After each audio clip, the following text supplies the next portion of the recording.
We live? Yeah,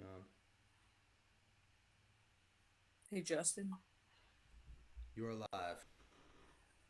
Good afternoon. This is Holly McCall with the Tennessee Holler. I apologize for starting a couple of minutes late today. I'm here today with journalist Holly Korbey. She's an education writer, and she's got a new book that's coming out on Monday, I believe. So, Holly, thank you for joining us today. And tell us a little bit about yourself, your background, and what prompted you to write this book.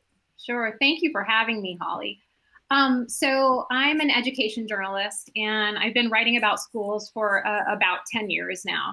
And I don't really focus so much on the politics and policy side. I really focus on the teaching and learning. And so there are two things that happened that really spurred me to look into the topic of civics education. And one is that after the 2016 election, so because I write about teaching and learning, I know a lot of teachers. And after the election happened, they all started reaching out to me and saying, hey, all of those anti-democratic, uncivil, polarizing behaviors that adults were participating in during the presidential election, well, that's happening at school too, among students. And they were really alarmed about it. So when I started looking into it, I discovered reason number two, which was a piece of information that I did not know. And that's that civics education was the original mission of the American public schools. And that the founding fathers had believed that if we don't teach everyday Americans about how the government functions and the reason why to participate, then it just won't work. And so as I started looking into it, over the last 50 or 60 years, schools have a lot of competing priorities. And because of the pressure to achieve in math and reading and a lot of state sponsorship of STEM education, civics had just fallen off the map completely. Like schools are spending no time on civics education. So as I started looking into it, as civics education declined, these anti-democratic sentiments and these polarizing behaviors kind of inclined. And so that got me really interested in like what's happening in schools right now. Let's go in and find out, is civics education being taught and what's happening? Hmm. So, I'm going to ask, did you have civics class when you were in school? No, did you? I did. Now, I'm probably a bit older than you. I'm 55, Yeah, but yeah. I'll tell you, it was maybe a semester, and I remember very little about it. So I come from a politically engaged family and probably learned much more about civics and politics from my family than I did from a class that had a Right. third string football coach teaching it. It was not a Right, priority. right. So, the name of your book is Building Better Citizens. And in the introduction, you specifically reference Marjorie Stoneman Douglas, the shooting at the high school there in Parkland, Florida. And after that happened, there were a group of student activists who became very nationally known, very vocal, David Hogg and Emma Gonzalez. And I believe you said that they had been part of a pilot program in Florida to teach civics. Tell us a little bit about that and how you think that really affected and impacted their vision. Yeah, this is really interesting. So, in 2011, I think, or 2012, the state of Florida decided to beef up its civics requirements. And they passed a statewide law that every single middle schooler in Florida would need to take a year-long civics course. And at the end of the course, they would have to take a test and pass it. Hmm. So what happened after Parkland is so many adults were saying, like, what where did these kids come from? Not only did they speak so succinctly about the issue of gun violence, they also organized themselves really quickly. How did they do that? Well, when I did research, and I write about this in the book, is that Emma Gonzalez and David Hogg were in the very first middle school class of that year-long civics course after the law was passed. Hmm. I'm going to take a little bit of a pivot now because there are so many issues. We could talk for an hour, but I'm going to try to keep it to 30 minutes. Yeah. There's an issue that I think ties into civics, and that's voting. And in Tennessee, particularly, we talk a lot. I think we're 49th or 50th in the Right. state in voting. That's about I'm sure there are several issues behind it. But how do you think civics education affects people's voting patterns? I've skimmed your book. I haven't been able to read all of it yet, but now I'm intrigued enough to finish it. So I don't know if you addressed it in the book, but I would like your thoughts because I'm sure it's something that you've thought about. It is. And, one thing that a good civics education does for young people is it not only teaches the mechanics of government, the what of what our government is and how it functions, but also the why it's important to participate. So as far as low voter turnout goes, we don't have a lot of research that shows why people don't show up to the polls, but we do have a lot of research on correlations with people who do show up. So high voter turnout. And so there are a few big things that we know. And number one is that voter engagement is highly correlated with high levels of education. And so one thing that I think really stands out to me is we know that 1 in 3 Tennessee children do not read at their grade level. So at the very most basic, this is a problem of education, is that the more education you have, the more likely you are to realize it's important to be involved.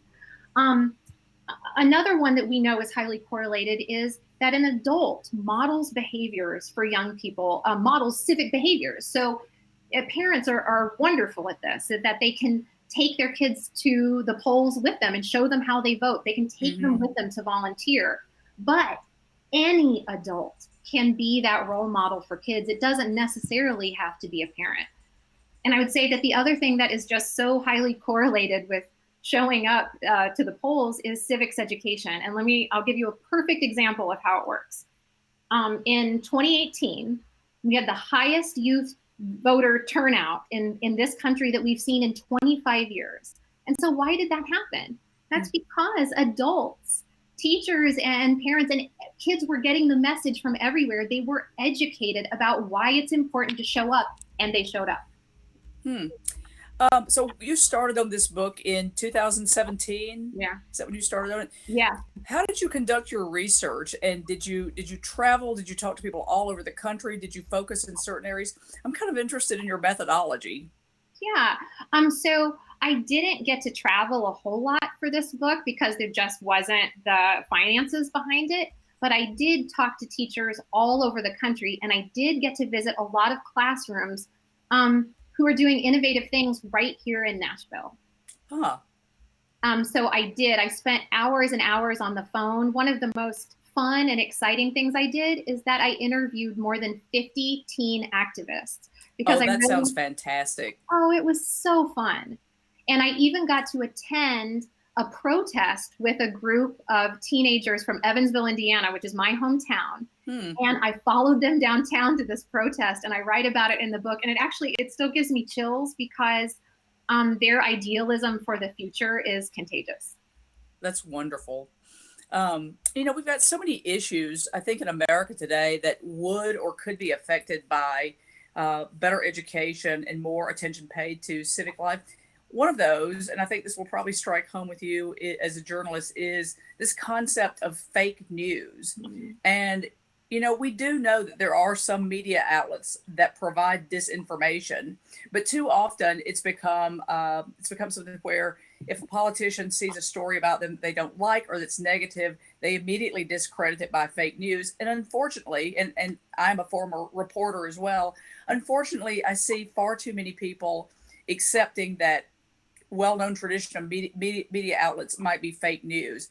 What can we do? What would you suggest we do to counter this? Yeah, so this is actually a massive problem.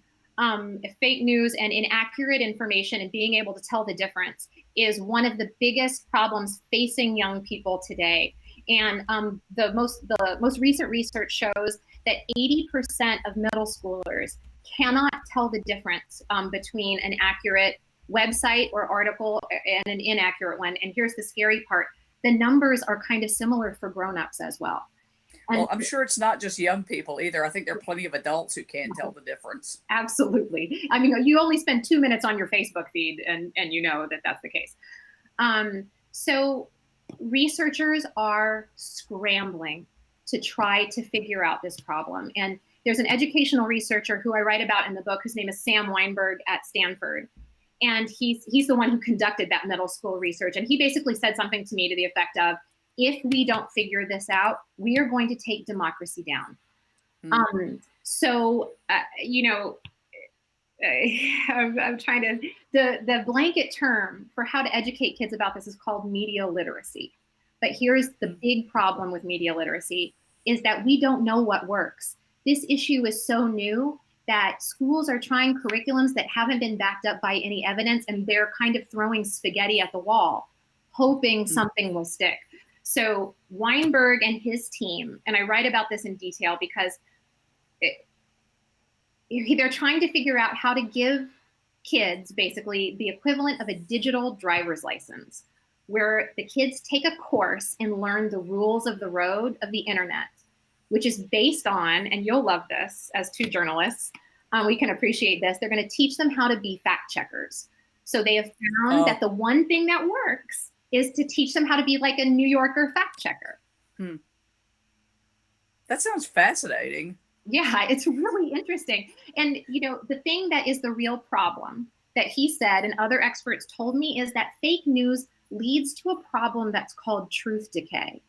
And that is what they're really worried about, is that when so much information and disinformation are coming at you, what you tend to do is believe that nothing is true. That's sad. You know, it's interesting to me. I used to be able to provide the New York Times, the Washington Post as a source, almost like a fact checker. And we're in an era now where I can provide that to someone and they don't believe that. And I think that might be part of what you're talking about with truth decay. No one knows, or people don't know who to believe. Right. And education can just play a key role in that. And, you know, one of the best educational tools that research has found is learning debate skills. Because when kids do debate, they have to represent all sides of the issues, and those issues have to be backed up with evidence. And so teaching young people how people find evidence for things and to use that to support arguments that they may not necessarily agree with, researchers are on track to think that that might help cure part of this problem. What are your thoughts on civility? This is a term that I feel like we hear every day.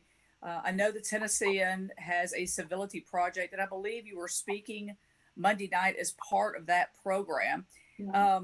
Can civics help with that, or are we in an era that's been defined by, well, frankly, the president? When the president is swearing on Twitter every day, is there a way that we can get back to having civil discourse with people who don't agree with us? Right. I mean, you have asked the $1 million question. Has the horse left the barn? So education plays a key role in trying to bring back civility and to decrease the polarization that has caused the two sides to really hate each other. And again, I have to bring up debate. There's a lot of research that shows that when young people learn how to debate issues and that they learn about evidence, that they are more understanding of opposing points of view. When you were writing the book, what were the big surprises that you found? Was there anything that jumped out at you that was very shocking? I have to say that the civics education being the original mission, the reason that the public schools were created, is probably my biggest aha moment. That I had been writing about schools for almost a decade and I didn't know that. I've never heard that either. Yeah. So when the founders and Horace Mann and all the people who started the first public schools, and there's this great quote where Horace Mann or somebody says something to the effect of, look, we don't need intellectuals. This is a democracy. What the schools need to do is teach people how the government works. And ever since I discovered that, I think about that every day. That was my thought as I researched and wrote the book, is that we have gone so far from our original mission, and it shows. I feel like there are many rabbit holes that we could go down here to talk about charter schools, but we won't go down. That's a completely separate topic, so we won't go down that hole. Now, tell us what you're doing Monday. You've got an event Monday night. Yes. So Monday night at 6:30 p.m. at the Unitarian Universalist Church in Nashville, I am going to hold a community discussion about the urgent need for more and better civics education. And I've got some really great guests who are going to join me. David Plazas from the Tennessean Project Civility, as you mentioned, he's going to be there. And also Amanda Smithfield, who is in charge of Project Civ America at Hume Fogg High School. So she's going to talk about her really innovative civics education she's doing over there. And we're even going to have a couple of teens talk to us about what it's like to be in this political moment. And that's fantastic. I have to say, it's as the last year of the baby boom, I love this millennial generation. I love these folks in their late teens and early 20s because I see an activism that I have not really seen in my life. They remind me of the young people of the Vietnam era. I came of age in the Reagan era, and you know, thought that if you majored in business and wore a Navy blazer that you would get handed a BMW when you got out of college. So I really love that you've got some of them participating. Now I'm going to ask for recommendations. So you've talked about what teachers can do, but I'd also like to know, like, what can the average person do to help advance civics education? What can I do? What can our viewers do? Well, you know, a lot of that I include in the book. And at the end of each chapter, I include not only what teachers can do, but also what parents can do to help. And so there are a couple of key things that parents or adults or you know, that can do right now to help put civics education back in schools. And one of the most important ones, and that I mentioned earlier, is modeling good civic behavior for young people whenever you get a chance. And this doesn't just happen at the voting booth. You know, you mentioned incivility online, you know, earlier, that this happens with you at Kroger, and this happens with you. No matter what you're doing, you have an opportunity to model the kind of Americanness, the all-togetherness that we so need to fix our democracy. Another thing that adults can do is talk about current events at home with your young people or young people who you know, because young people who know more about current events are more likely to get involved. Do you have kids? I have 3 boys. And do you do this with them? We do every night. My oldest is president of the Youth and Government chapter at his high school, and we talk that's about great. current That's events. great. You're walking the walk. Yeah. So I've got to ask, this is your chance to give a plug. Where can we buy your book? Yeah, you can buy my book anywhere online. Amazon.com, Barnes & Noble, IndieBound, Kobo, whatever your favorite online bookstore is. So that's Building Better Citizens, correct, by Holly Korbey. Yeah. Just a couple of things before we wrap up. Do we have any hope that public schools will actually reinstitute civics as a curriculum? Or is that a pipe dream? Well, you know, I would say that there are definitely states that are making big steps right now. And so I have a lot of hope. There's kind of like a top-down movement happening, and then there's this grassroots movement happening too. So Massachusetts just passed this kind of amazing law, which is going to do this 21st century style civics that I write about in the book. And they're kind of going to stretch it across the curriculum, which is exactly what experts recommend. So I do see movement, but are we there right now? We are so far from that right now. I have a lot of hope. I keep thinking of things to ask. Are we different from Europe? Do you know if European countries provide civics education? You know, I don't know a lot about Europe, but what I do know is that among Western democracies that we have the absolute lowest voter rate. So I don't know about what they do for civics education. Well, I find this fascinating, and I now want to drink coffee with you and talk about this more. Yeah. And now I'm probably going to go down some rabbit holes myself and start doing research. But before we log out today, what else would you like to share with people? Is there anything you want people to know about you? Any other suggestions or any other fascinating bits of information that you'd like people to know before they come to your book launch Monday?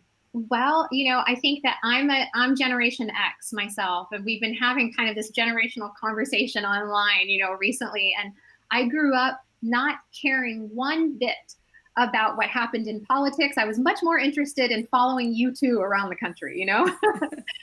That's a worthy cause.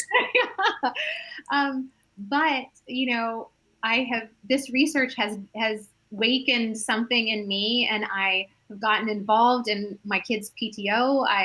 I go to the PAC meetings to find out about the budget, because I realize how important it is to be involved, and that these decisions get made without you if you're not there and your voice isn't heard. And after doing all this research, I realized that I had to be a part of that.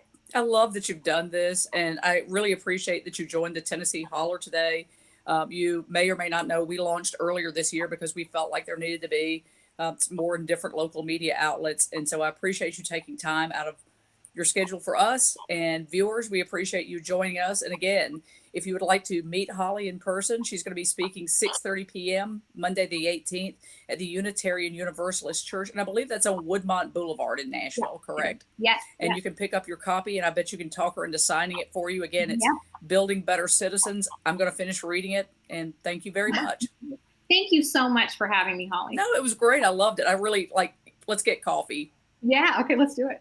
All right. Thank you very much. Thanks. Bye.